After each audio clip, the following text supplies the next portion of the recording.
Hello বরিশালে এসে সবাই হচ্ছে মানে সবাইকে আপনি কোয়েশ্চেন করেন জি অ্যাজ এ গেস্ট। যদি আমি আপনাকে একটা কোয়েশ্চেন করি, প্লিজ। আমি যতটুকু জানি আপনি বাংলাদেশের one of the biggest corporate হাউসে ছিলেন, গ্রামীণ ফোন।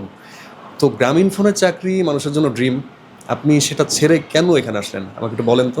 গ্রামীণ ফোনে যখন জব করতাম, যখন শেষের দিকে চলে এসেছিল আমার জবের, যখন আমি ছাড়লাম, তখন থেকেই আমার মধ্যে ব্যবসা করার একটা ইচ্ছা আগ্রহ মানে জাগছিল।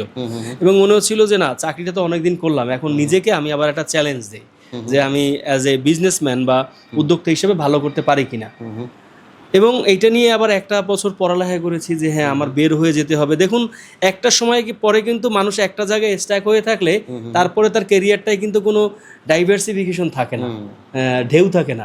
তা আমার মনে হলো যে না, আমার এখন হলো গিয়ে পরিবারের কাছেও যাওয়া দরকার একদিক থেকে, মানে বরিশাল আসা দরকার।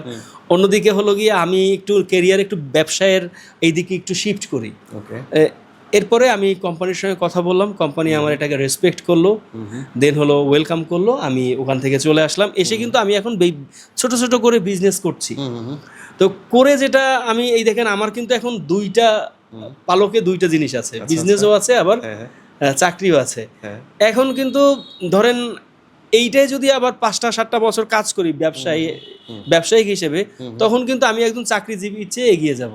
যে হ্যাঁ, উনি হলো ডাইভার্সিফাইড, উনি একদিকে জব করেছেন, ওইদিকে ওনার নলেজ আছেন, কর্পোরেট নলেজ, অন্যদিকে উনি এখন ব্যবসা করছেন, উনি ব্যবসা কিভাবে করতে হয় এগুলো এখন মোটামুটি টুকটাক উনি পারেন।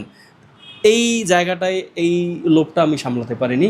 পাশাপাশি হলো ওই যে বললাম আপনাকে, পারিবারিক নিডও ছিল, সেটার জন্য আমি বরিশাল চলে এসেছি। এক্সিলেন্ট।